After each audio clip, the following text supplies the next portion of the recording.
So, all right, so guys, we're here for another episode with Jeff and Ryan, the famous owners of Bucked Up, and I want to say CFO and. So I'm a CEO and CXO. Okay, CXO. I was going to say CXO. I was trying to figure out what the XO was. what is an XO? Yeah. It's experience officer, but we're both essentially CEOs over different things in our company. We're pretty hands-on. But if experience officer, wouldn't that also be CEO? Yeah.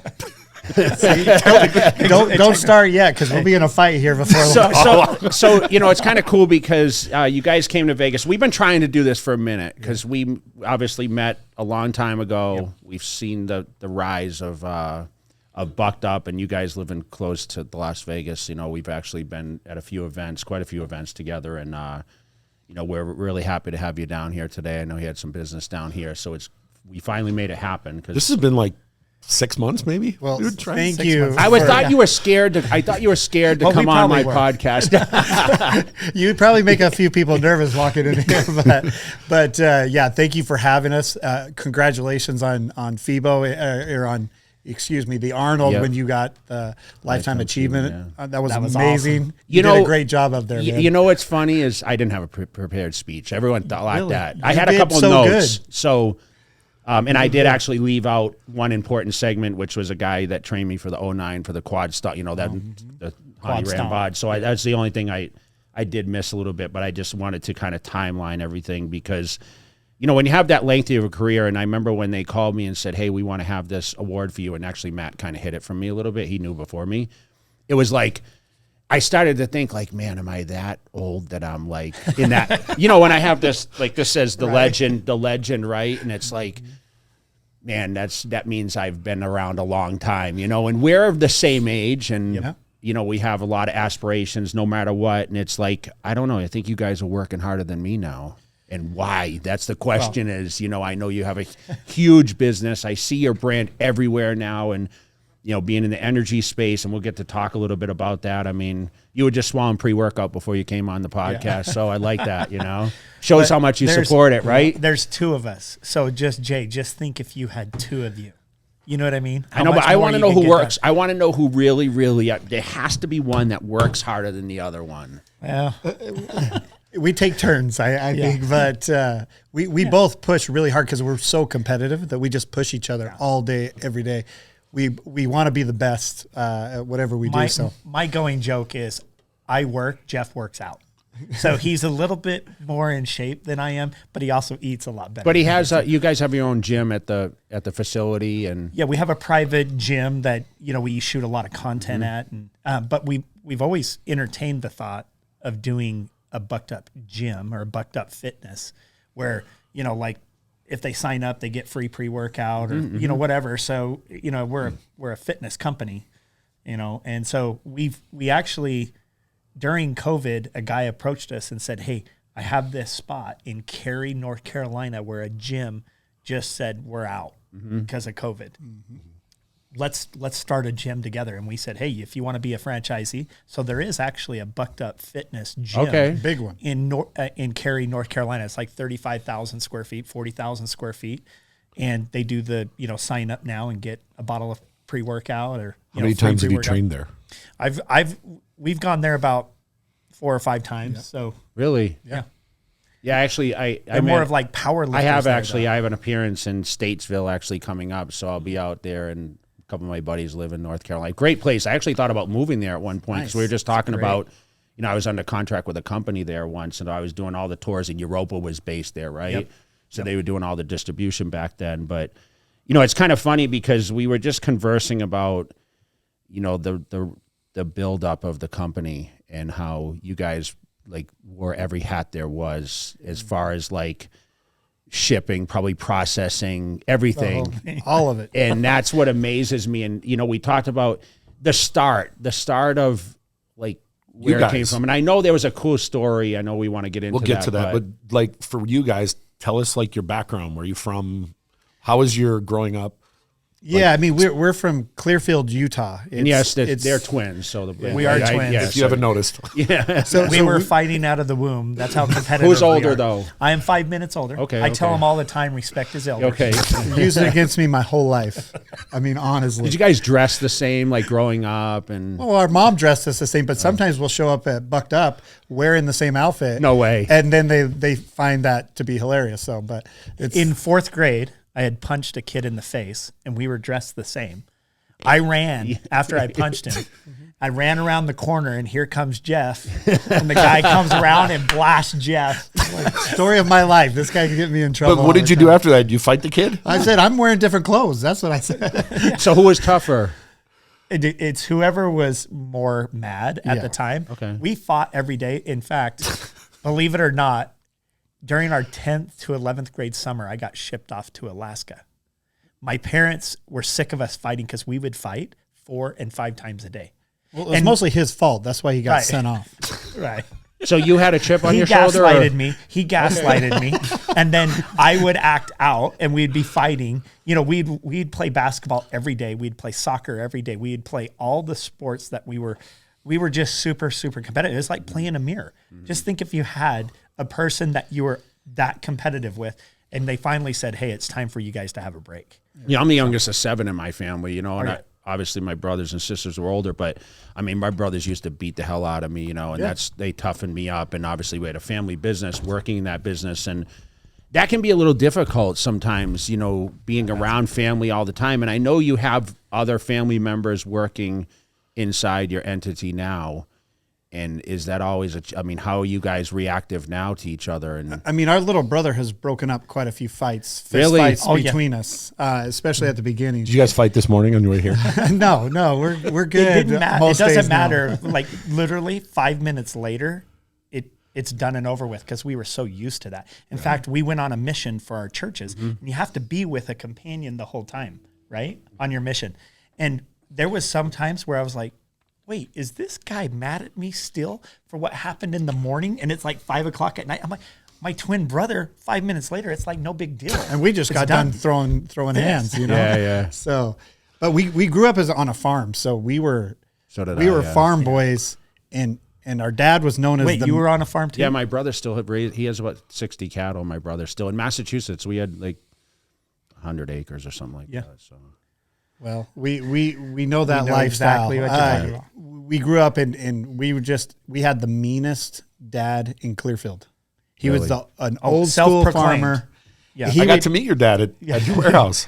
Yeah, he's a cracker. No, he So came he up. works at the warehouse No, too, he was or- just there. Oh, okay. And he was Any telling me about the new events- truck you guys got. Yeah, any helps. events we do, they like to show up and just see everybody. They're social butterflies, my parents. They just like to Well, they meet. must be super proud of obviously the growth, and I'm sure this is not an expected thing. I mean, we've talked about, what was the vision, right? And I mean, Right. so your background, you were in some other field before, right? Well, after the farm. Yeah, after the farm, we went on our missions for the church, you know, the Mormon church, and then after 2 years, we came back, and Ryan started working down on this sales floor where this guy was calling. It was like the boiler room. Have you seen that show? And they're calling, selling stocks, but this was in 45 minutes. We'd sell somebody $5,000 to $10,000 on a credit card in 45 minutes, and it was straight up boiler room style. And What were you good selling? at sales. We were selling coaching and mentoring. So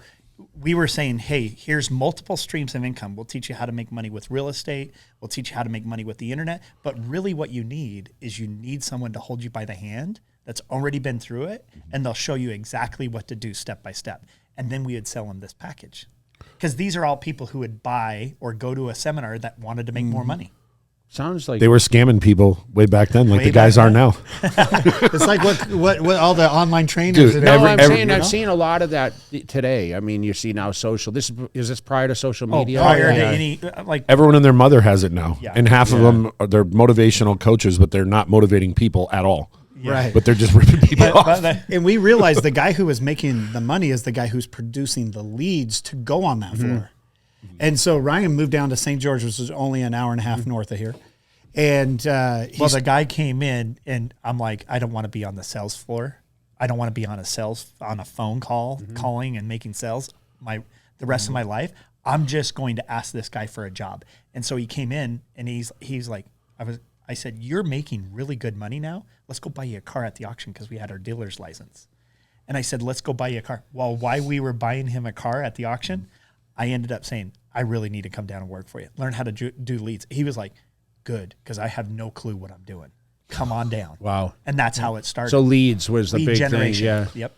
Yeah, we kind of got into that internet space because Ryan moved up shortly after, and we started a company together, and we were producing leads for other people, and we had somebody hire us in-house, but they still let us do our business on the side.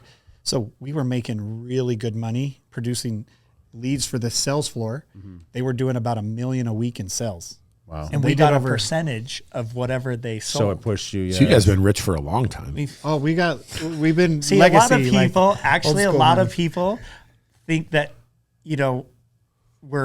we had nice cars and we had nice things before, and they didn't realize, they thought it was all from Bucked Up. And we already had money. I mean, we were doing with me, Jeff, my youngest brother who still works for Bucked Up now, and my brother-in-law, we did $20 million in revenue in 1 year just producing traffic for people online. We had an affiliate network, and people would come to us with a product and say, hey, I got this product. Will you drive traffic? And that's what we would do. But we would generate tons of money, and we had This is 20%, 30% 20 EBITDA. This is 2001 and 2. It was old, Yeah. and you make a Before little bit of anybody- money. Yeah, was before the- anybody was really making money, we were making money. And we Well, were, I mean, I launched my website in 2000, right? So, I mean, this is like as internet was really just becoming. Imagine if you'd have known him back then. It would have drove traffic for you. I remember going and working down to this guy in St. George. They gave me a computer and they said, okay, now attach this to an email. And I'm like, attach? How do you? I remember saying out loud, how do you attach an email? And they all turned around and like, who is this guy you just hired? Like, he doesn't know how to send an email? And I was like, I didn't know how. It's And you kind were of how the- old at this point? So you were 25, 6? 20, yeah, 25. Yeah. But that's the story of our lives. Actually, is we don't know how to do a lot of stuff. We just work really hard. We figure it from out. from that farm work Mentality. ethic. We just go Family, until we yeah. figure it out, and we're not going to stop. And then we're so competitive that we just keep pushing each other to try to be better. So how did the deer ant? That's what kind of got you in the fitness space. What made you go from the driving leads to the deer antler spray? My dad introduced us to a guy who was selling a product called L-arginine Plus. Okay. And we were like, what is it? And my dad goes, the product's working for me amazing. Like I take less blood pressure medication. I have lower blood pressure. And so what ended up happening is he came and visited us. And at the time, Jeff and I were looking at each other and was like, we're sick of building everybody else's business. Let's do our own. If we know how to drive the traffic, why don't we do our own? And that's really essentially within an hour or two, we own 50% of L-arginine Plus.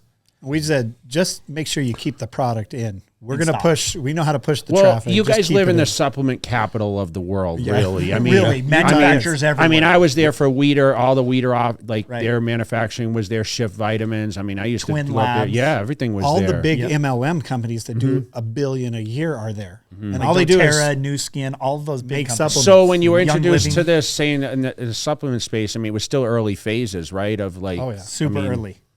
And then we started that L-arginine Plus, and we were driving traffic, and some things started becoming really apparent and clear to us. Like, hey, exact match domain names get really ranked really, really quick. So we went out and found a domain name called larginine.com, and it was owned by some people in the UK. And we made an offer to them to buy L-arginine. They were like, it's not for sale. And we were like, everything's for sale. everything's Yeah. for sale for You the know. right price, right? So he tells us it's $25,000 just for the domain name. Yep. larginine.com. And they weren't selling anything on They're squatters. They were Yeah. squatters. Yeah. Well, They're they just had an sitting on it. information page about how it helps But it wasn't triggering any kind of purchase No. or anything like that. zero. And so we said we want to buy it, and he's ended up selling it to us. It was a big risk on our part for $25,000. You'd paid the full price? Paid the paid full the Oh, full I'm price. shocked. You paid. And we're the most we're frugal guys trying there to is. negotiate. This was back and forth, back and forth. Yeah. So we end up doing it. And about 3 months later, Google shuts off all the pay-per-click for nitric oxide, which is what helps it of produce. course, And they said, well, it helps with ED, erectile Yeah, of dysfunction. course. People So were pay per cut click it off. and ED. So Google shuts all of the listings off. But guess who's ranked number 1? So We are. All the volume comes all our the way. volume, and we were doing about $3 or $4 million a year on that product for 5 years. A single bottle product ingredient. one unit. One unit. We started selling 2 and then 4, but Yeah. that was it. Like combos. Oh, okay, yeah, just different sizes. Like order more, get a little discount. Yeah. You know what I mean? So at that time, about into that a year or so, another domain became available that we saw in Sports Illustrated. It said, deer antler spray is banned in all professional sports, and college as well, right?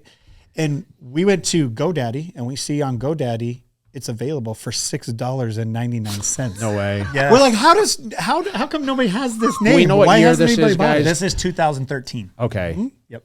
And we're like, that's crazy. We have another buy, so we hurry and buy it. Another L-arginine on our hands, right? And we Is bought that it. was that the thought? That was totally Totally the thought. Like you were This like, is this another is product that could be just like L-arginine. We thought, hey, let's build it. We build a website. We're like, we're gonna have another home run on our hands. I know, but like, explain to me for the people that don't know, deer antler. Like, what's the benefit of deer antler spray or whatever? Well, this is what the article in Sports Illustrated said. Hey, deer antler spray is banned in professional sports. Okay, because so that they feel means- like it gives an athlete an edge. Okay. What deer antler velvet extract does is that same hormone that causes their antlers to grow, that IGF-1. And what it does is it helps you repair really quick. So people can recover faster. So they're like, hey, this gives an athlete an edge, ban it. And it actually used to be on the WADA list. So every one year, time. So antlers Olympics. grow and fall off. But it comes from like a deer overseas Yes. somewhere. So New Zealand, New Zealand, China, some like special there's deer, stuff right? Even in Florida right now, we have some, Farms. There's farms, Okay. deer farms in Florida. So when an antler grows, it has velvet on it at first. Okay. And it stimulates growth. It can grow up to 1 inch a day. Wow. I mean, it's really that helping, quick, yeah. especially Yeah, with really mature deer. It grows even Like faster. the red right? stag deer. So then before they start fighting and rubbing it off on trees and things like that, what happens is they harvest them, they cut them, they soak them, and then they get all the velvet to fall off, and then they grind it up and make it into a liquid or put it into pills or whatever they want. They've been selling it to the Chinese for centuries because Okay. it does help with libido and a few other things too. So Yeah. It's a good libido booster. But that's he's not how- allowed to take it. yeah, my wife doesn't like me taking it. So the Plug.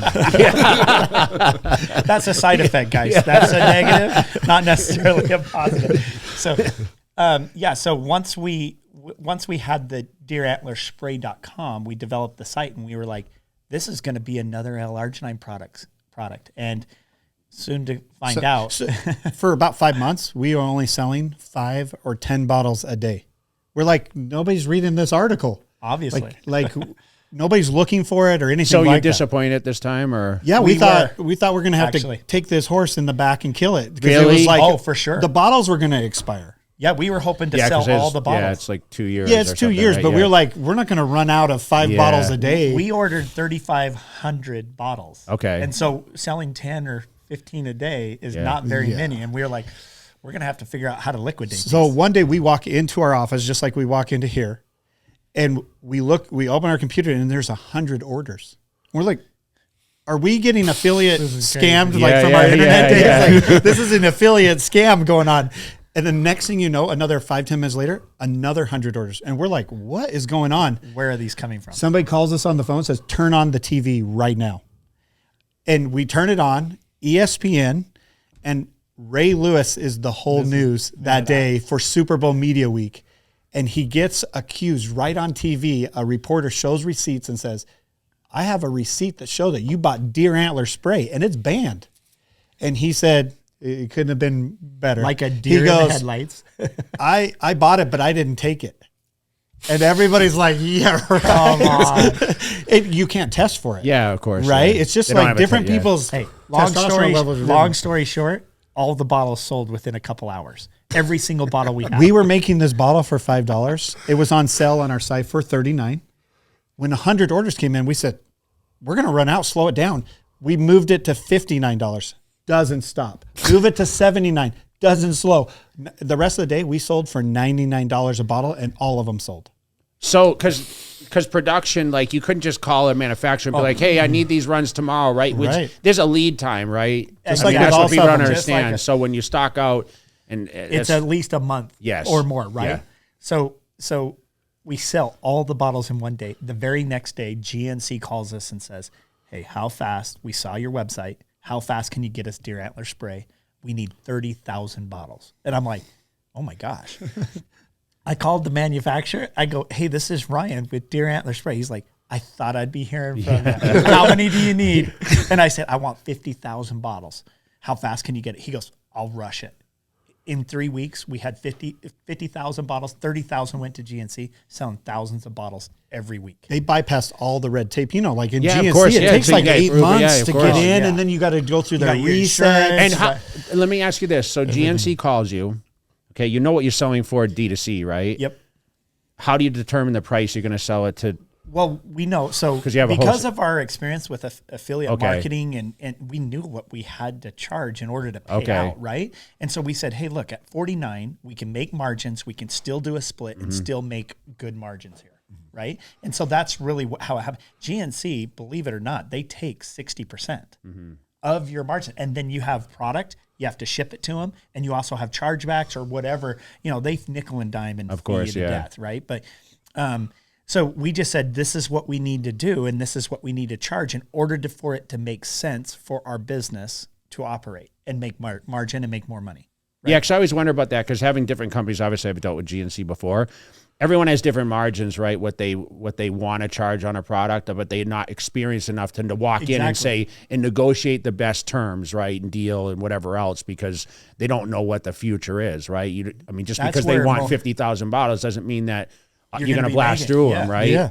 You're uncertain. And that's where still. most people have an issue. That's where they don't realize what they're getting into, and they're not experienced with negotiating. If I look back and going, man, I wish I would have had this over. But there was a couple things that happened along the way of dealing with GNC that made us to where we could go back to the table and renegotiate with them. Most of the time, it never happened. Yeah. I mean, even during COVID, $2 million was gone. They owed us $2 million and it was gone. But everyone lost a lot of money. We said we will never go back into GNC. So when you guys did this deal, who was shipping and who was doing all the work? The family. We came from a family if we messed of 8. up on your orders. hey, family of 8. We came from there's 8 siblings in our family, and some days we called our family to come in and help us. And they're pretty close to help fill. Yeah, and they, their family, they'll do anything for us. We're really close. All of us live in Utah and everything, and so we're really close. But in 2015. We went to this GNC conference. I saw you there. Yeah, I was there. Probably, and me and my wife took a picture with you. Really? Yeah, I have it. I'll have to send it. But we realized we're selling just deer antler spray. Everybody else, we're looking around like, what are they selling? I remember the branding, and I remember this bucked up, and it wasn't even bucked up yet. Well, I knew it was like, I know the logo, and I'm like, what, these guys hunters or what's going on here? That's probably the biggest, hunters. Right? Yeah. They said, of course they're Utah guys, So we said, what's everybody selling? They're selling like pre-workout. You were selling like creatine and protein and stuff, different things. And we said, well, I think we need to we were like, we need to come out with a line of stuff. How far in from the deer antler spray until that moment? How long had you been selling it before you started doing some products? A year and a half. Well, doesn't GNC come to you and say, "Hey guys, want to expand?" No, they actually had never said anything. Okay, we actually said, if everybody here at all these expos are selling a pre-workout, we didn't even know what a pre-workout was. We had never taken one. We hadn't, and now you're hooked. Well, now you're addicted. I had to have the good stuff every time. Tap it in. But we didn't know what a pre-workout was, and we said, "Look, all these people are selling a pre-workout. That's obviously what's hot. So let's come out with a pre-workout. So how should we do it?" We went around, tasted people's, and at the time it was like, it was some of them were tough to take down. You'd have to plug your nose, like they were tough to Cellucor M5, the creatine and stuff. You'd have to plug your nose to drink this stuff. Yeah. So we took some and we're like, man, we need to just make it taste good, and we need to make sure it works the best. And that's really what we did. So you launched a pre-workout? We launched a first? pre-workout. We said, let's stick with the deer theme. Let's call it Bucked Up. Well, we immediately, of course, go to GoDaddy, right? And I type it in, and it said, Bucked Up, $1,500. And I'm like, $1,500? No one's bought buckedup.com. I'm like, I didn't even negotiate. Didn't even nothing. hesitate. I was like, buy. And we said, Bucked Up so catchy. And we told our parents, we go, hey, we're going to call this pre-workout Bucked Up. And they're like, no, you're can't do not. that. Really? Terrible name. No, it's too close to the F word. My dad, Yeah. he'd whoop us if we said fart. I know, but you have some pretty edgy stuff. You have a thing called Mother Bucker now. So what does your dad say now? Mother Bucker, listen to this. Mother Bucker, my mom, I live next door to my parents. And my mom every day was like, Ryan, you cannot call it that. Like, Mother Bucker, come on. That is like, you're really pushing it way too far. And a week before we launch, I was freaked out. And I'm like, scared of your mom? Yes. Oh, I said to the whole content team, I go down to him and says, we're changing everything. We're not releasing the name. We're just going to say, blurred out. Name is so offensive. The pre-workout's so strong and offensive that even the name is offensive. Yeah. Right. Like, so strong, even the name's offensive. And we blurred out the name. Blurred out everything. So all we the didn't ads. even, for the pre-launch, we didn't even So use people didn't Mother know Bucker. what it was, No. and you wanted to see what the reaction was. No, we just didn't want to call it Mother Bucker because we thought that's a little offensive. I mean, you have woke AF. I mean, it's... We told our parents that stands for Woke American Fork. That's where we make the product, Mom. It's in American Fork. That's what it says. My sister let it out of the bag, and my mom was so mad. So my mom comes and goes, Ryan, I have a better idea for the name. Oh, yes. Call it Mother Load. And we're like, Mom, Let us stick to the let names. us stick to the names, man. Let us stick to the names. Mother Load. That's not any better, Mom. Trust us. Okay, so who came up with Mother Bucker? So I Who- actually no, who- happened to be going to GNC, and they're like, "What's next?" And I actually just wanted to tease it, like just say, "I want to see their reaction when I say Mother Bucker." I go, "We're going to come out with a really high stimulant, hardest hitting pre-workout that you Mother ever of heard. all pre-workouts. The mother of all pre-workouts, and we're going to call it Mother Bucker." And there was literally 20 people in the room, and they all went, "Oh my gosh, that's going to be awesome." And I'm like, I guess we're going with Mother Bucker. But we sit in these little brainstorm meetings, like And you throw stuff this out is there. what's good about us, right? I think it's the most important thing is we're innovative. So we try to be ahead of the competition. Mm-hmm. When we were doing leads, there wasn't people doing leads for 3 years in Utah. And usually they all copy each other. Yeah. You know, like with Yeah, the of supplement course. comes Yeah, out, yeah, they yeah. copy it, blah, blah. Yeah. But the key is to be innovative. And so that's And what to we be ahead pride of the game. ourselves on is being ahead of people and innovating and coming up with new stuff. Okay, so when you sit in this, I'm gonna just think about the last sit in room conference you had. Like, how many is this meeting? Well, now Like, we have like 6 other people in the room with Jeff and I. okay. Or it's coming just up- us and doing the taste testing. Yeah, it was just us. Okay, so you don't like you have 250 employees, right? Yep. So do you actually hey guys, do you pull a couple of the people that are like fans of certain products? Hey, come try this out too, or is it just that we have room? a little team now. Okay. and then we pull them in and we have a creative meeting and we tell them, Ryan kind of heads up the innovation side and we talk about what we're going to come up with next. And we need to come up with like a bone and joint, or we need to come up with something. What do we call it? How do we do this with the marketing play? But we just throw ideas. We have a good time. Like we just have a fun time. I know, but you want it to taste good, and when you dose these products like this crazy dose how do you mask some of those ingredients? Is a problem, right? Yeah, and that's kind of what we're known for is our tastes too, right? So You have to. I mean, stick what do you think? along What do you think are the two most important things when it comes to a product? I mean, it's taste and price, working, right? Yeah, like Exactly. and price. Yeah. price, Exactly. price sometimes. But when we first came out, that's interesting because when we first came out, we were the most expensive pre-workout, but we knew we had to have money to be able to, to market. market. Nobody else. Okay, so saved you gave that. yourself that margin. Yeah, So what was the price like if you were the higher price? So C4 was selling. When Yeah. we went to GNC, we go to GNC and we say, "Hey, our product is $49.95 for Bucked Up," and they Retail were price, like, yeah. "No, It's not gonna there's- sell." They're not going to sell." And we were like, "Trust us. Just let us do our Let us do our thing. Our power is in marketing. Let us drive the traffic and do the branding and marketing for it. And they were like, okay.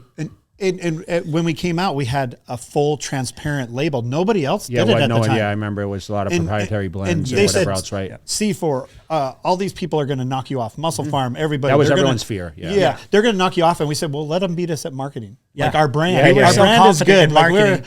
we never have a fear of loss. There's one thing that, our old pop told us is like, hey, you be enthusiastic and successful. You're going to make it happen. We never have had a fear of loss. So we said, let's do it. And we came out with it and told everyone what we put in it to the gram. So, and that was kind of our marketing say, hey, we Spill. have a game-changing formula. We're disclosing exactly what's in it. And that's how we And now, you can't release a product on the market without, it has to be 100% non-proprietary. transparent, right? So, because people want to know. They want to know what they're putting in.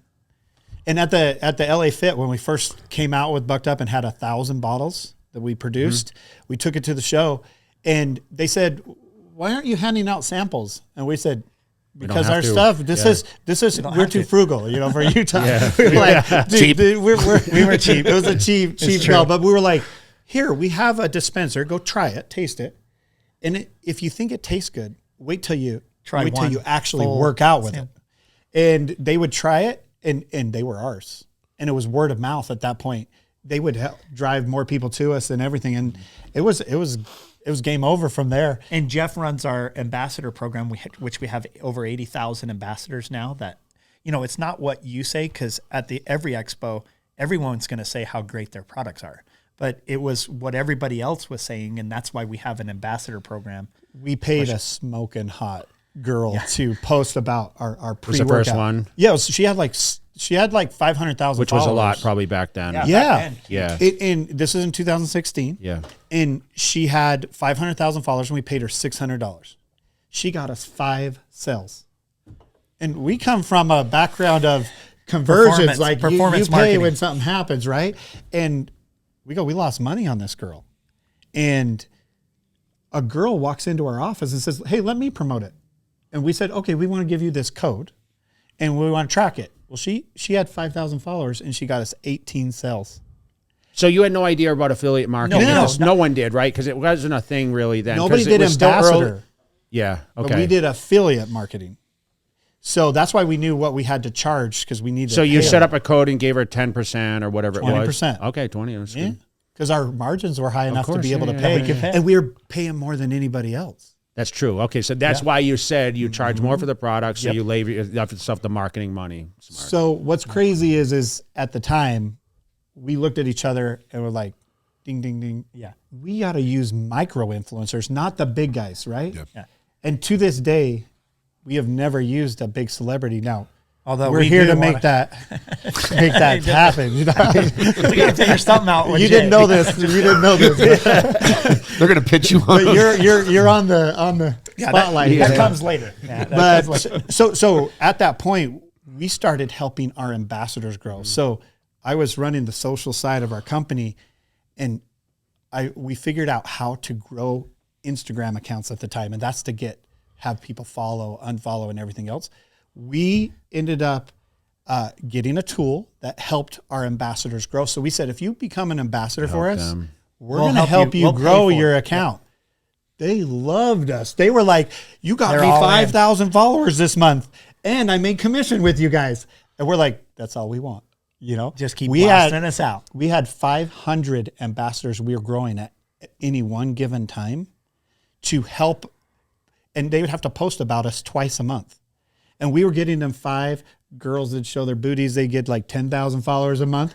They were on fire. How did your parents feel about that? but then they were able to get other brand deals outside of. Absolutely, because again, did you do exclusives with these people? Like they didn't couldn't even post sign nothing. No. Just hey, this is what we do. Again, so we you proved what you could do, and then basically it just and no fear of loss. If they want to go promote something else, sure. Hey, good luck. I mean, we're no But worries. when you're doing something for them by building their following, helping them become more marketable, they're sticking with you for life. And still today, we have people who have been with us from the very beginning. And they're like family to I me. see the community. I mean, I know you guys do these events, and I mean, I everywhere I turn, when I flip through Instagram and these other things, I mean, I see Bucked Up, and we came out of nowhere because we were growing all those. We went to the next fitness expo, and they said, "Where did you guys come from? Because I see you everywhere now on social." I saw you guys at every expo, and I didn't know who you guys were. And nobody was doing it at the time. So, I didn't. Again, you remember in the beginning, I actually emailed Ryan and he didn't get back to me. And then I met you and you're like, talk to me. I gave him your email, actually. I gave it to you. I think through Miggy, for Urishna. For Miggy, yeah. Through Miggy. From Miggy, because of Callum. Yeah, Callum. Yeah. And Miggy. Yeah. So really, that's where it all took off. And our ambassadors helped us. They're amazing. They're so loyal. They buy our products. If we come out with something new, we have to buy enough just for them. You know what's nice about ambassadors is they actually tell us what to do. We poll our ambassadors all the time and say, hey, what should we release next? This. And they tell us, and we rank it. And we go, okay, obviously that's what we should release. We came out with a little buckshot, which is just like a 5-hour energy. He literally just messaged me. He goes, I was in a gas station. I saw his buckshot. Guess what? He said it just yesterday. So I stopped. There's a gas station right here. So you turn right here around the corner. So I went to get a car wash yesterday and I had to go in because I couldn't go through. It wasn't scanning.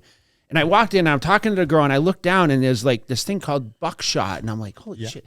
Because I knew you guys were coming today, and I called him. I said, "Dude, I just was at the gas station. They have a thing called buckshot. It was genius, you know." And we just won packaging awards. We, on my Instagram, I showed. Yeah. And the thing is we just try to do things a little bit different than the norm because you see 5-hour energy shots, and you see the other bottles that look exactly the same. All the same. We are actually taking over about 85%. Wherever we go, we sell about 85% of what 5-hour energy does, and then every month after that, it keeps increasing. Well, you should go to this gas station and give those people a gift card because I literally was standing in front of. No, because I knew you sent it to me for free. Yeah. So I was standing in front of the cash register, and literally it was like. You couldn't miss it. Like you're reaching down for your wallet or whatever, it's right in front of you. So you should thank them. Right? Yes. Even if someone doesn't buy it, they're terrible. Terrible. They're going to pick it up and look at it and be like, "This is a shock. What is this?" They're going to look at it even if they don't know what it is. Do you know what? Did you see it before? Yeah. Okay. They sent me some. They sent me a cool presentation. It's doing really well. We're doing about. We do about 400, 500,000 a month right now, but every month it's picking up. And then all the resets are coming. Yes. So all these resets to get you in for energy drinks and buckshots and things in convenience stores, all the resets are starting to happen. So now we're going to probably be over $1 million a month of just those buckshots. One thing I wanted to ask you guys, obviously you have your supplement brand that's pretty high up, I'm assuming, across the board. Yep. What made you guys have the confidence to say, we're gonna launch an energy drink, knowing that you're going against some of the biggest companies in the world, and everyone tries to do it, but most people fail. That try to come out. Very competitive. So, what made you guys just say we're going after the big boys?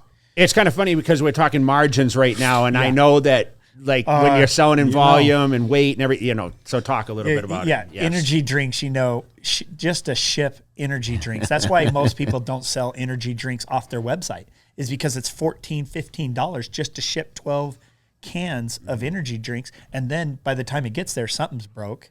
And then you're refunding, So that's why we're working with distributors now. But what's funny is we said, hey, let's do energy drinks. I think it's time. Other people are starting to do energy drinks. Let's do energy drinks. We had no clue how to actually do energy drinks at all.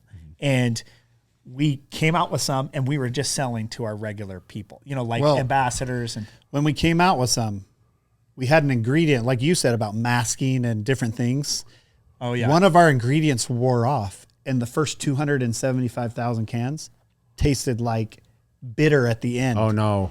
And so we're like, we're because known you for hadn't taste. You hadn't done the testing enough to be in the We just fluid. tasted the samples and said, oh, those are good. We didn't realize that once things they could sit in the fall can off and sit in the can and oxidize. So we get these cans, and we're like, something's we off. can't sell these. Yeah.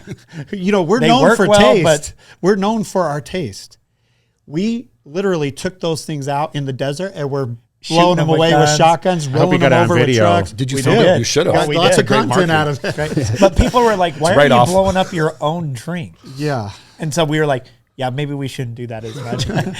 But we ended up rolling them over with diesel trucks and everything to get rid of, we had to turn the cans in, and it was a big mess. But I think had we not made that mistake, we'd be in front of a lot of other companies. Okay, year. Give me a timeline. 2019. Okay. So we launched this at April 2019. Just before the pandemic. And we would have been way ahead of a lot of people. But we ended up having to destroy those cans. So taste testing, you lay out a ton of, energy drinks and say, hey, I like this. And you base your flavor systems off what in the pre-workouts, or are you doing something different? Initially, the best sellers, we just said, hey, let's use those same flavors for the ones that are best sellers on the pre-workouts. And normally, when people would ask us, even with our supplements or in the drinks, they go, who's your biggest competition? We were so focused on our own stuff, we didn't even think about anybody else. I mean, I could ask you, it's kind of a silly question to ask, I think, who's your competition? I mean, you're in your own league as far as like your day-to-day, right? You're not following anyone, you're not chasing anyone. No. And according to Spin's data and the things, we're ahead. So you talk Walmarts and all these places that you're GNC, Vitamin Shop. I mean, you guys are all trending the mom and pop right? supplement shops. So the first year, we're the number one selling pre-workouts on the market. In the first year that we came out with the drinks, we sold 4 million cans. In 2020. So it was 2019. We messed up. 2020, we decided to release How many flavors at this point? We had 4 flavors. Okay, there's a launch out. Yep, launch out. 4 flavors. We ended up selling to GNCs and vitamin shops. And anyway, we ended up selling like 4 million cans. And we remember a PE firm came in. They wanted to buy they wanted to buy in or something. They're like, hey, do you need capital? Do you need other things to grow and things like that? And, we've never been in debt at all with anything. No supplements. We pay our manufacturer the day he delivered it, even though he gave us terms. But guess what? He would always produce our stuff first. Yeah, of course. Right? Because he wanted to get that check.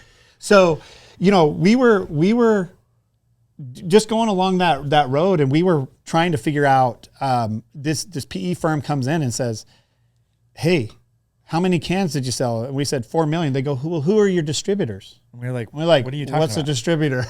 We didn't know.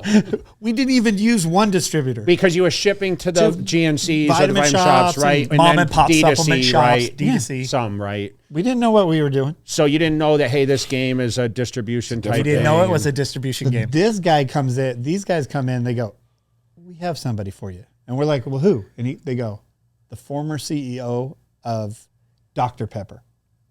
And we're like, how much is he? It's like, we talked a little earlier, when these people come in and they tell you a big figure, you are blown away. You got sticker shock.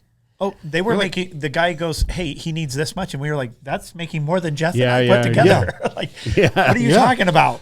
Are you kidding? And they go, we can't believe you sold 4 million cans. You guys have something here. If you've already sold 4 million, that's impressive if you don't know what you're doing. Right. I know, but why do you think you sold 4 million? Was it because of the relationships you had, or because the product was that good? The branding? The branding at that point. I mean, you have the established brand. You have the logo on the can. It's pretty much just, very clean look. Yeah, clean. Big logo. People walk into a gas station, they're like, I don't know what that is. Not busy at all, right? But it has a big no crazy ingredients or anything on the can. Yeah, correct. And we also said, hey, our brand at that time, we said our brand is big enough that we could probably launch energy drinks and do pretty well with it. And what about the ambassadors though? Did they play a role in this also? Like, were you using them for the energy side also? It was just hard to ship them products, yeah, of course, right? Yeah. So we'd tell them, hey, can you guys all go into GNC and buy it? Get them, and we'll reimburse 50% of it or whatever, right? So, but we were very good at driving traffic already into GNCs. That's why they loved us, because we were pushing our ambassadors to do whatever we wanted. Which usually they say, all right, that big figurehead person is going to drive people. You guys have all these micro people that are doing this. There's nothing better than the end consumer. Even if they don't have a ton of following, if you have enough of it, you have an army, right? You have an army of people. Your salespeople are an army of ambassadors. So you did 4 million. Could you say how well it's grown since? I don't know. So the very next year we decided to bring this guy in. The very next year we sold 20 million drinks. And this year we're on pace to do about 70 million energy drinks. We actually just got the Spins report data, and we're the number 12th overall best-selling energy drink. And within 3 or 4 months after the resets, we'll probably be number 6. Okay, so 4 flavors to start. How many would you are in the line now? Now we have 17 flavors. Okay, and is that a challenge? Of course. To constantly, are you like, you go back to Utah when after this weekend, right? Yeah. Are you testing new flavors? So we're missing a flavor testing okay, while we're here. Okay, yeah. But yeah, we do. Jeff and I want to always release these flavors, but the other guys who've dealt with energy drinks before and they know what they're doing, that's why it pays to have the experience. They're like, look, we already have enough. Just let us build this out for right now. Mm-hmm. And it's no sense bringing in these others. And Jeff and I are like, everybody wants a new flavor. Everybody wants something new. Yeah. And we want to keep producing. They're like, they're actually putting the reins on us. So it's actually been good because we'd probably have 50 flavors by now. Bang had like 30, right? Yeah. Doesn't Bang has like 30 every other week. Every other week. Yeah. But you guys are doing the same with the products also, right? You're still focusing on the sports nutrition brand and releasing, like, how often do you do a release of a new product or whatnot? Well, so for instance, on Friday, we actually have an anime line. They're still bucked up, but it's an anime line. It's with just a new flavor, new flavors, just something new, and we try to come out with something all the time. I mean, the shiny new object usually gets a lot of attention, right? So we just keep doing those types of things. What's crazy is we have all this structure in place, whereas before we were running wild. Like we were just wild stallions running through the desert. Now these guys put reins on us, and we actually have a whole schedule for the next year, what we're kind of coming out with. So it's pretty much mapped out. Like now until next season. Oh yeah, we are not good till mid 2025. We already have all our innovation till next year in the middle of the summer. And if it was just you guys running it, where would you be at? Next week? Oh yeah, I mean, release it as soon as it comes in. You know what I mean? That's what happened. We would say we want this flavor. How fast can it be done? And as soon as in it 6 weeks we release it, but not anymore. You know, the other thing I noticed too when I was up there, it's not just, let me say 17 or 19 flavors. How many flavors do you have now? 17. You have 17 flavors, drinks, but you have 3 different strengths. Yes, we have LFG. We have 100 milligrams of Bucked Up, which is in a white can. Mm-hmm. We have a black can, which is 300 milligrams of caffeine because that's what people are demanding, So, we have a couple different versions of it. So you'll see the same flavor in different cans, which means it has some type of different content. And different flavors, they're different color of buck on the front. Here's one thing that we say is that at Bucked Up, we have something for everyone. So a person may go, well, I can't take a lot of caffeine. Well, try our non-stem or 100 milligrams of caffeine. Mm-hmm. And then there's another guy that goes, I want the hardest stuff you can give me, Mother Bucker. And so, do you have a demographic of certain people that use? I mean, you guys have women, you have male. I mean, we talk about. I thought you guys were hunters. I mean, is there? The hunters love us, of course. This is what's so nice is that we feel like our brand can cross over into all these different genres. We can go after the hunting. We can go after cowboys. We can go after the fitness people. But you have the Babe line now too, right? Yeah. So awesome. This is a funny story. Is we walk into Vitamin Shop and they're like, did you know 78% of the people who buy your pre-workouts are men? Oh, man, okay. And we were like, what? That means we need to come out with a women's line. We came out with a women's line within, in January, we did $1.4 million just on the Babe line. And it just took off. And it's just taken off because now we have these boot camps. We have things and people are like all the time, they're asking, I'm a woman, can I take Bucked Up? And so it made us go, wow. We weren't even aware of what was going on. Even when, I'm going to use Angelica as an example. So when she was doing her comeback, she had a different brand before, but she was a little nervous with it just because some things, she was pregnant and she's, she just wanted to make sure it was more kosher for women. So when I reached out about the Babe Bucked Up line, they got collagen, they got all these different things that are better for women. And Angelica, we shipped some to her and she tried it and she's like, I really like this stuff. This is before we even worked something out with her to join on board. Infinity, which is a different type of caffeine, which is just the good parts of the caffeine. And so you have no side effects, like you don't have sleep issues. You don't have anxiety from regular caffeine that most people get. We use a different one, a different part of the caffeine. Can I recommend maybe you should start using that one? What are you talking about, Matt? Well, you're not addicted? Well, Matt said earlier when we were talking, he was like, I went up to their place and it's like a machine now. But it truly is. It's like almost something that we put into that machine will spit out something, right? Yeah. Like it spits out good results. We just have to keep making sure that we innovate the right way. And our ambassadors to kind of tell us. So the first time I went up there, I went into their store that's inside. Well, you have two of them. Right? Like one inside the warehouse and one inside their corporate. Okay. And that store legitimately could be picked up and dropped anywhere. And somebody could walk in, whether it's belts, whether it's supplements, whether it's clothes. It's literally like a GNC of just bucked up. That's why we feel like we could actually be better than like a GNC because we offer more things, not just supplements. We offer energy drinks. We offer accessories, apparel. When we first launched apparel, we came out with a shirt. We said, hey, let's do a thing. If they buy 2, give them a free shirt. And Ryan's like, we're not giving anything away for free. Yeah, I was really that's $5. This was right? Jeff's idea. And I'm like, no, these guys are walking billboards for us. You have, just let them. We started going to expos and selling those 2 and giving 2 away bottles, a shirt. Next thing you know, our shirts are all over the place. I see them all over the world. We're selling 30,000 of those shirts, that one single shirt, every month. I noticed it's our flag, our staple flag, big buck T-shirt. Just a cheap, big logo with a flag on. But it's like $18 on our website. Then they use a coupon code. They're getting it for like $10. Yeah. You know, and you're still making money. I'm sorry. Well, we didn't really. We questioned ourselves at the beginning, like you have apparel, right? And you're like, man, I got to carry small, medium, large, extra large, double X for big guys that you work with, all sorts of sizes. So, it's a lot of inventory. We asked ourselves, is this something we really want to get into? Yeah. Well, last year we did $7.5 million in it. And just last month we did over $1 million. So it's doing really good. And like he said, we feel like our brand resonates with a lot of different people.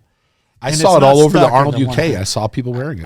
But as I'm turning, because obviously I'm in the same kind of business, but so you do a women's line. Like, who heads up the women? Like, who heads up the clothes? Who comes up with the you need fashion knowledge. You need the women's sense. I mean, exactly. No, it's a good question because this is exactly what we were asking. Like, how are we going to do all this?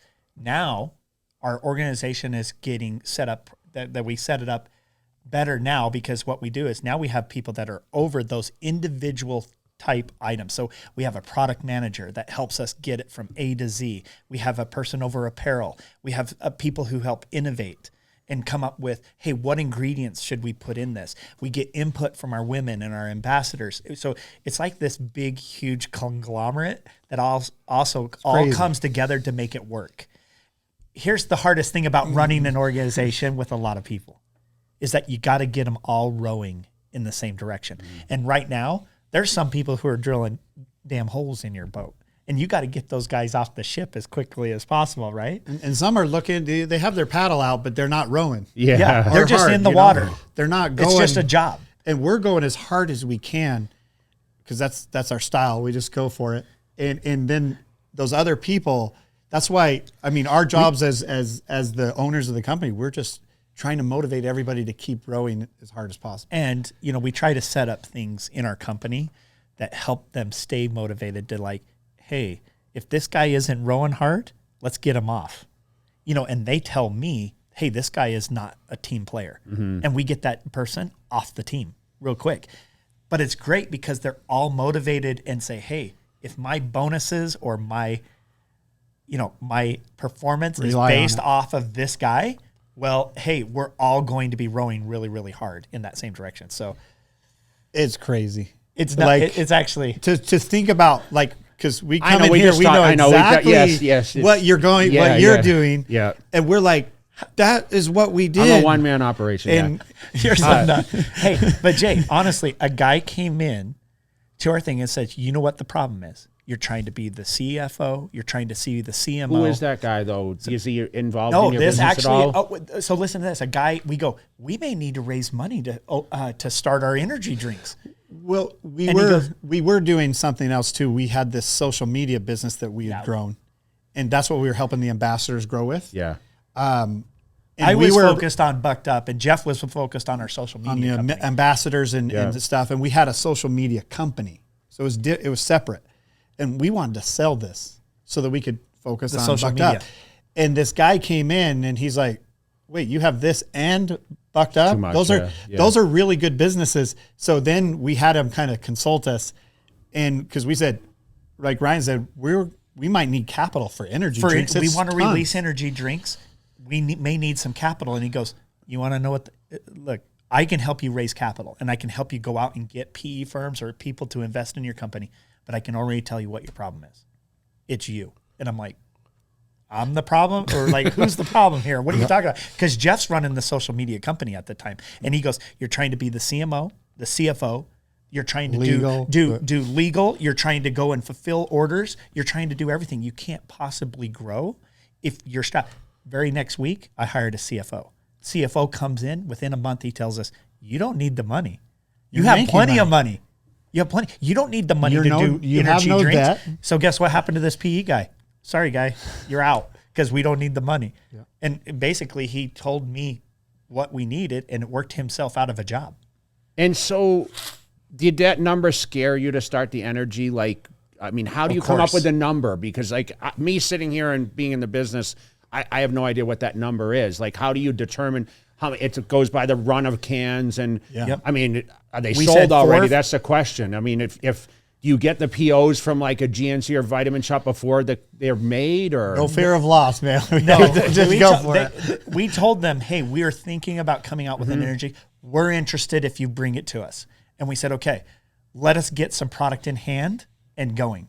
And we knew, hey, we could sell these to mom and pop supplement shops too. You know what I mean? If we had to. We didn't want to cannibalize, like C4 made a mistake and they put the pre-workout in their energy drink and it cannibalized all their powder business. But so we said, hey, this is just an energy drink. Yeah. You know, for energy and focus, not a pre-workout. Yeah. And people need to know that difference. So our job is to educate. Well, right? I mean, listen, education.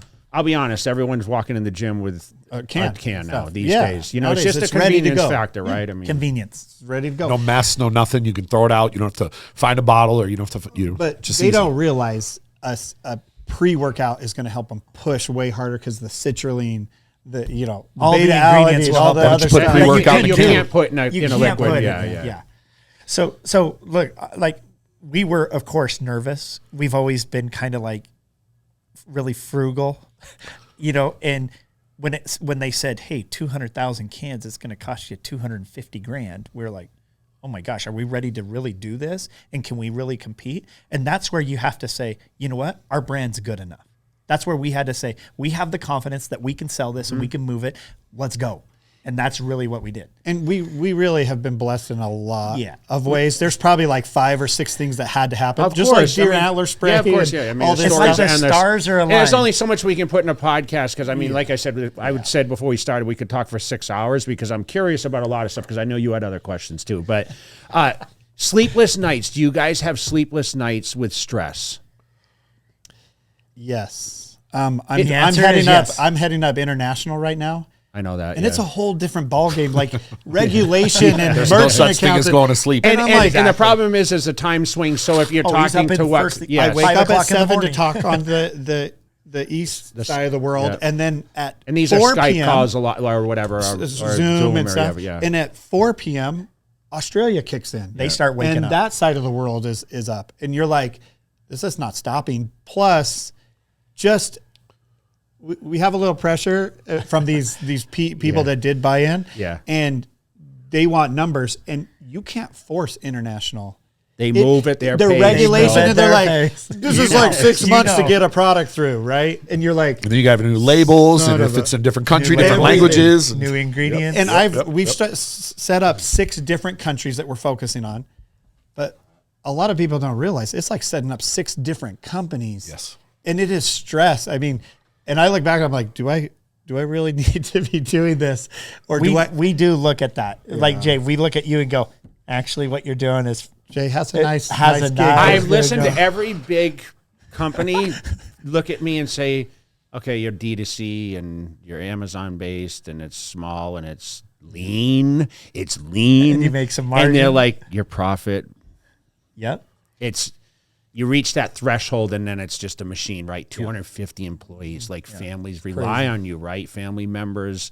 That's why I said the sleepless nights workload is a lot, but the stress factor of like you said, you guys are in a really good spot. You never thought you would be here, right? You never thought this was even imaginable, right? How do you wake up every day motivated? What time does it start at Bucked Up headquarters and what time does it end? Do you guys ship 24 hours or you guys actually shut the warehouse down at 7 to about 10? Okay. 7 a.m. to 10 p.m. The warehouse shuts shifts. down. There's Are you 2 there shifts. every day?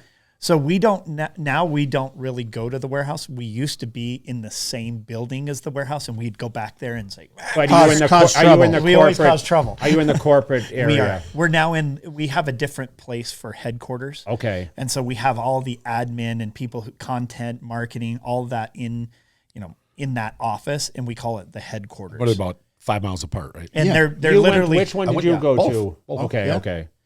And at each one of these, we have a retail store. The retail stores pay for all the space, so it's great. I mean, Now, why the distance between guys? Like, I know Utah, you get a lot of space there, right? I mean, you keeping it because Well- manufacturing is like just in a different area and Well, we had a 90,000 square foot warehouse. We just outgrew it. When you're pushing that much volume through this machine, I mean, we're doing hundreds of millions of dollars now. so I gotta in a come year. up and check it out. Yeah, Oh, I didn't we tell got how it. many times I told you that. I think Matt was surprised when he came up. Yeah, He's no. like, I did not I realize called when I it came was back. this big. It's a massive operation. So we outgrew that. We now are in the headquarters and we've outgrown that. And now they're moving. We're going to make a little content / warehouse. It's 32,000 square feet that we just signed on. So that's a little warehouse is 32,000 feet. You know, Well, That's just the content. That's going to be for content. Well, we have a gym spillover. going in. Yeah. because when you're moving that much volume, the worst thing you can do is run out of product. Yeah. Because you don't want people to be like, Our supply chain. I just- can buy something, but you don't have it. And when I went there, it's what 90,000 feet, and how many stacks up does it go? Five. Yeah. So right up. it's like to 32 the ceiling. feet high. Yeah. And it's to the ceiling. But all that stuff moves very, very quick. And it's all paid for. We didn't go into debt. I hate on to it. even know your number of stock of inventory, bro. I'm It's not even going to insane. ask because It's insane. Hey, I when know- they told us, I when know they looking told at my us the other day, P&Ls, we were like- like, what are we? Just think about when we have the conversations. You're like, I got X amount in inventory. I always now. talk about how much I'm like, why are we carrying too much inventory? You know what I mean? And like sometimes it's more or less, but I can't even imagine when you have that probably distribution like you 50 have. With the distribution. And you're pretty much, you are such a big figure internationally. When we go to these internationals, they'll say, hey, we can carry this and this. And if you're out of it, you just missed thousands of dollars of sales. So we have to be able to carry it and yet still be as lean as possible. Yeah, but our brand is growing so fast. We're even having a hard time. Even the supply chain guys get really upset at us because they're like, well, you didn't tell us that this was coming. We're like, we didn't either. We didn't know it was coming either. All of a sudden, a company like Muscle Foods or, Dick's Sporting Goods says, hey, we want them in all of our stores. And next thing you know, they put in a PO for $600,000. We're like, wow, that's going to take some inventory out. from us. And so we're still scrambling. Don't kid yourself. Are you guys scramble. affected by like the protein prices? Obviously, we've had an influx of like it's gone up and down. Are you staying ahead of that curve? So with protein, we've always taken a standpoint that we need to have it just as part of the line, but we've never pushed protein. There's no margins. There's no money in it.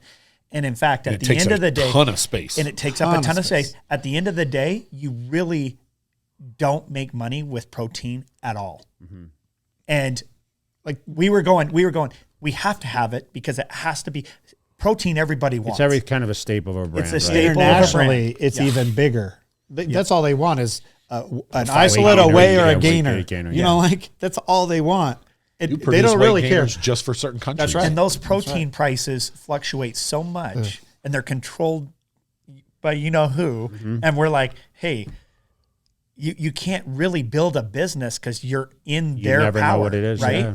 And so we've never focused on it, although we have them and they taste great and they're awesome. We've just never, and it's to our detriment because some people go, like GNC is like, we want to give you a wall, but you have to put protein in. And we know it's just a loss. At that point, we're like, hey, we'll take the wall, but we know our protein, we're not really driving traffic. I think they say it's like 70% of their sales. Sports nutrition sales, right? Exactly. And overseas, it's a huge amount of volume. Maybe 80, actually. They said about 70, 72%. Okay. Yeah. They said, hey, 70+% come in and buy a protein. And they want that protein. And you're kind of like, man.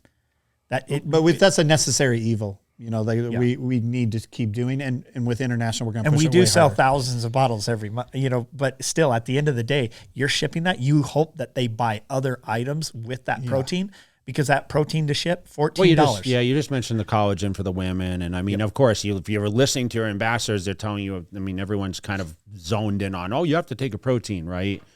I mean, it's kind of in everyone's arsenal a little bit. Yeah. As you know, macros, everybody needs to be way up on their protein in order to, it's diet. Diet is key. So a couple questions for you then. What are you doing with your business now? I mean, listen, I'm just trying to come up with new things. You saw I have a new label over there. I'm just looking at new products and trying to avoid, obviously, avoid your headaches. Yeah. Are you going to expand? Or what do you want to do? The thing is that, I stand behind products, right? I mean, I have the staple, like you said, I think it's more what I have a background. I mean, I endorse some of the best brands along the way. So I know that the sports nutrition field, but I feel like there's been a lot of push towards health lines now, like different types of products. I mean, I've got into like the turmerics, the curcumins, all these things now that people are taking. I mean, probiotics, which I never used back in my era. I mean, we didn't have the advance in supplements, right? I didn't even take an isolate protein. I mean, now it's like that's all I sell is an isolate, right? Creatine, which was the first product I ever used. Right? I can't believe the surge that it's taken. So, I mean, it's just now about, I have a core base. My return customer rate is like 90%, right? So I do have my staple audience. So I think more it's just kind of, as I get a little older, I'm looking at, what am I age bracket? A lot of my following is, and I still have a lot of the younger demographic. What are they asking me? I think I'm following the same path as you guys. I mean, this is the kind of products I do, but I also do apparel and I do like my belt line and I'm involved in a lot of different things. So it's kind of a cool opportunity. I'm still doing the face-to-face meet and greets, motivational things. I'm doing a ton of educational content on all the social platforms. I have a whole social team that circulates through Facebook and Instagram and I do YouTubes. TikTok. YouTube channels. So, people look at me as a success story, okay? And I started off, I never imagined I would be just like you guys said. Did you think you were going to be supplement owners? I never thought I'd be a professional bodybuilder, never mind one of the best to do it at a certain era, right? Yep. I said I was going to do more between 50 and 60 than I did my first 50 years. That's the commitment on my 50th birthday. I don't know I don't know what you guys said at 50 because I know. What month is your birthday? October. Okay, so when's your August? I'll be 51 this. Yeah, you guys are a couple days before me. The 23rd. Are you? I think what Chase? How old are you? 45. 45. So with me, I just being the figurehead that I am. I mean, I'm just constantly building relationships and doing what I love. I'm still motivated more than ever to wake up every single day. We travel. We just came back from the UK. This weekend I'm in Jersey. Next weekend I'm promoting the J. Cutler Desert Classic. Oh, yes, that's huge. Thank you so much because you supplied some cans to give to some of the athletes there. So I promote 4 of those. I'm still highly involved in bodybuilding. Then we go right to Germany to FIBO. What's amazing is how relevant you've been able to stay. Because some people, they win some contests and then they fall off. And I don't understand it, but I love to train. I train 7 days a week. I was in the gym last night. I was here all day, catching up on some work. But where do you train? I train at a place called Cutler Club, and it's like more of a private facility. Have you ever thought of opening a gym? We've had all these conversations. We want to talk to you a little bit about it's. What it is there's a lot of things. Obviously, have a lot of vision on what I want to do, and like I said, I am on a timeline. I'm between 50 and 60 right now, so I better get hustling on. You know what it is? It's just getting. There's not enough hours in the day, and with all this, it's stuff managing my time correctly. Talking to you guys, I'm going to absorb this now. This is very motivational for me because I was going to ask you what motivates you. You and I are the same. I mean, we're the same age. I feel like it's like talking to each other. Like shit, that was me. And how many brothers and sisters you have? Yeah. 7 big family. Except my family's not same. working. They're not working in the business. They do concrete. My family business, but He's got 7 brothers and sisters. I stay motivated because every week I travel, I'm being pushed, by people saying to me, "Hey, I follow this or that." But I'm self-driven myself. I will never retire. I will never stop. I say this. That's my biggest fear is that as soon as you do, I know, but I don't have that's when you're. I know we spoke and you're like, what do you do if you sell the company? Like what? You don't know what the vision is, right? What are you going to do? I mean, there's nothing I can't do right now that any monetary thing would actually change for me in a sense. Because I'm not a guy what you're saying. Do I want to have a private jet? And that doesn't entice me. He'd like to have a private jet, but I don't want to. It's freedom. We're going to work on that, Matt. I don't want to get on a plane that often. I would rather be on the ground. I'd rather do what I do best, and that's sounds like balance. I mean, you told the story. You know what he would like to do? He's not going to say it. He would like to just work out every day. That's my outlet. People drink or smoke to do what I do in the gym. But do you have any other hobbies outside of that? I really don't, to be honest. Because we were asking each other that question. Like, I wonder what he likes to do. Listen, I rode up riding ATVs, and I played some sports and whatever else. But bodybuilding, he needs to come to our cabin. It put me in such a box. I say this a lot. Like I lived a boxy lifestyle that. I still haven't found that exit being retired for 10 years from professional bodybuilding that allows me to. I took up golf for like one lesson and I was a little unmotivated. Are you guys golfers? No, so I just put in a golf simulator in my house. I know, but what does I'm moving that mean? on a golf course next week. We're not. We're not. We're not big time. We're hackers. Okay. We're hackers. We go like 4 or 5 times a year, but we're trying to get into it a little more. I'm going to ask the dumbest question. Are you deer hunters?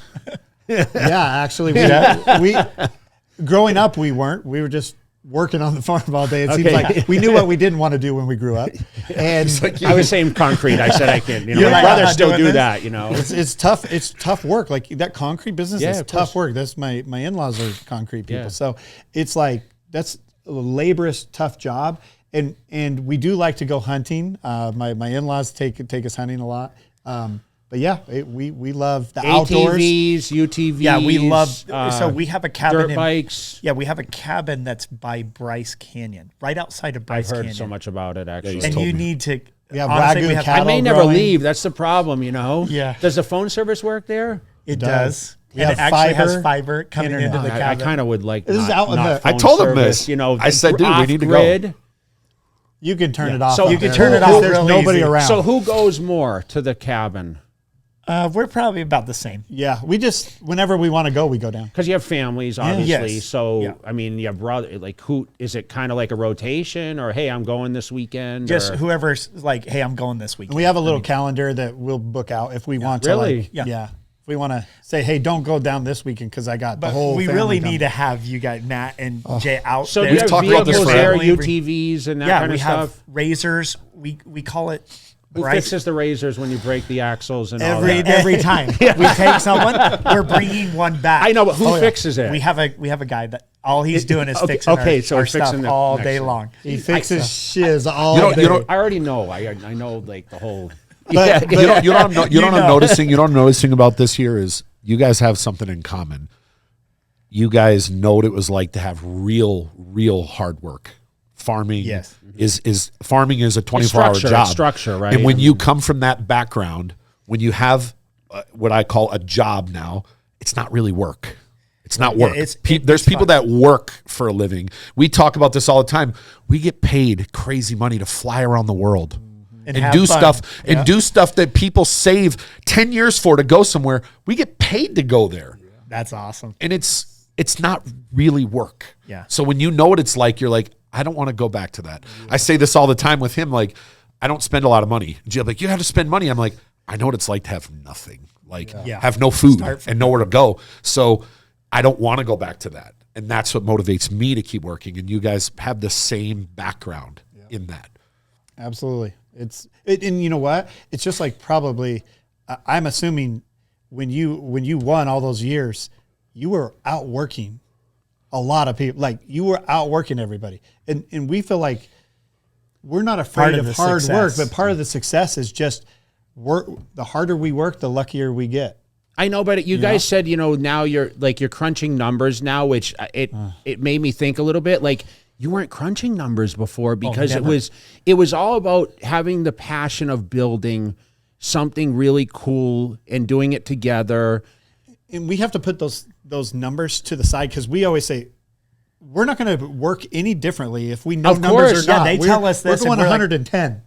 I mean, listen, when I look at my P&Ls every month, I still want to see, hey, we're trending in the right direction. That's how you run a business, right? But at the same time, it's like, what are you doing it for, right? I mean, you wake up every day. What motivates you guys? Well, let's just tell you, in 2021, we had 2 people come into Bucked Up, and they saw that we were doing really, really well, and they're like, we have to do something to get in. We want to buy into your company. One of them happened to be our manufacturer. He's like, Ryan, if there's any time, I will make sure that you're always in stock. This is during COVID.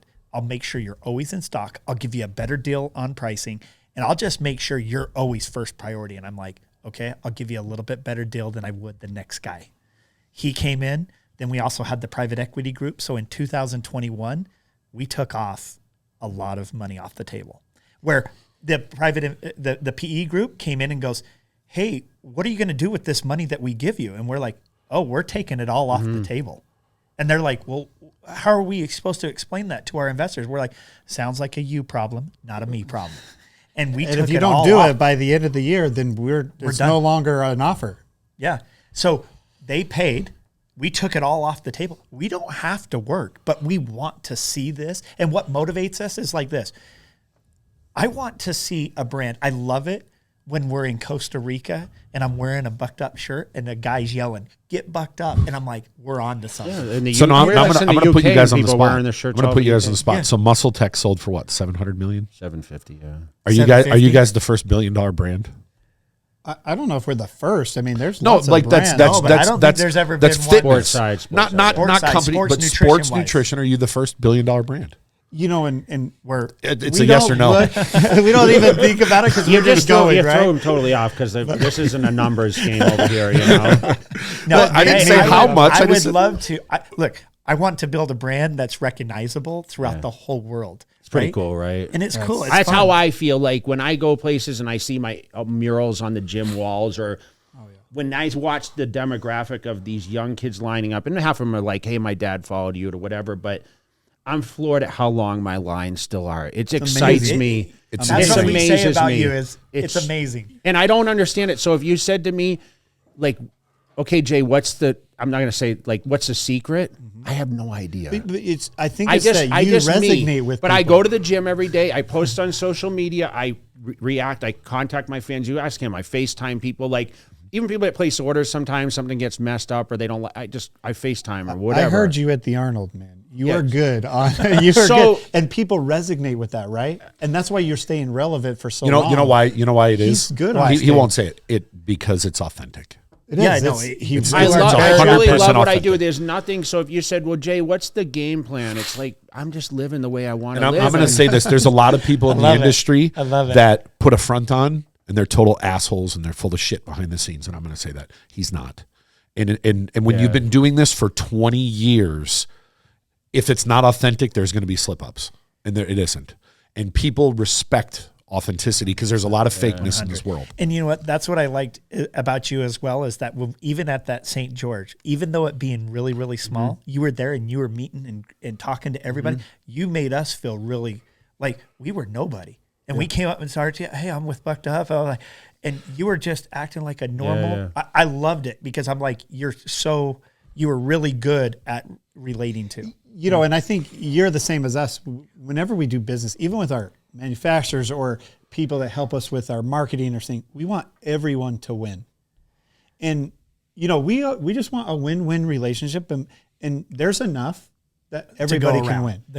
That's how I felt. Like I helped bodybuilders get contracts and get paid because I had no intimidation of, oh my gosh, this guy might outperform me. I was like cheering on because you know what? I was good because I started at zero and I never expected to be what I was. And I'm living comfortable and I'm healthy, and you know, health is the most important thing, right? And then it's like several other things. So the monetary thing, I know people look at success and they think that, you know, you look at Instagram these days and people driving Rolls Royces and like flying on private jets, right? Yeah. They think that is, but unfortunately, I know a lot of people that are doing that don't truly have. They're not happy. The wake up feel of like the worth, right? Yep. You want to feel like it's worth, and when you're listening to feedback from your employees or your influencers, affiliates, all your people you're in business with, like, and it's positive, right? The branding and everything else. That's why it was really, really cool. Like we wanted to have the opportunity to sit and talk to you guys and be able to kind of dig a little bit. Cause I don't think really people know as much of you two standing behind the brand as much as I think now. I think this is really good for you guys to get a little more in the face so they understand what's the vision, what's the passion, what is the future, right? You know what I noticed when we were at the Arnold? They could obviously see your line from where they were. But what I noticed is both of these guys were behind the counter when people are coming up, grabbing it and talking. They didn't have to do that. They're the owners. Yeah. They could go sit up in the box somewhere and watch. We did have some people come up and goes, I can't believe you're still here. Like you're still coming to because we know CEOs. We know CEOs of companies that haven't been to an expo in a decade. Yeah. And they're sitting there behind Did you have the counter. When you were there too? Like, do you go to these events and have meetings? He was really upset. I got to meet Arnold. He came into our booth, and Jeff was at a meeting, and he's like, "Those dang Brazilians! Why did I take that meeting?" I got to blurp that out, or you're going to get hate mail. No, I know, but he was like, he's so focused on international. I'm trying to get into Brazil, and I was meeting with them about tough. And Arnold came early. He came 30 minutes early, and Jeff got to miss out, and he's like, "You're going to get him a setup with Arnold." We'll make sure you can meet him. Please do. For sure. Hey, this is good enough. He gave me the award. And then I had a good story about him in Terminator 2. You know, we were in high school then, right? And I went to the movie theater. I'm like, damn, I want to be the next Arnold, you know, and bodybuild and whatever. And I wanted to tell him the story. And of course, he walked away as soon as I was wearing his.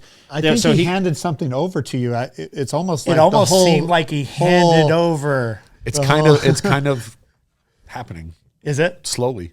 It seemed like he of handed stuff off to you in a sense. I mean, I was there, and you, like I said, you did a great job. He's funnier than funny because he says whatever is on his mind. He thinks he's old enough that he can say whatever. Yeah, right. And he doesn't care. He just says it. But you did a fantastic job. But it seemed like he kind of was like handing over the realm to you. Like, no, I mean, and me sitting on the sidelines watching this. You know, I've always said this. There's a Mount Rushmore, and then there's a top of it. Arnold's on the top. Jay's the next step below, and then there's other guys. And if anyone's going to take that reign over, it's him. It's got to be. It's got to be. There could be people. There could be people that have bigger social media followings, but they don't have the worldwide, global respect. Right, worldwide, global. By far, yes. I've traveled all over the world. I mean, I've been everywhere, every culture, and you know, I resonate with a lot of people in a sense because I was the underdog, right? It wasn't like I walked in the Olympia and I just won. Where, you know, I mean, I lost in the middle of my reign and came back. I was the only one ever to do that.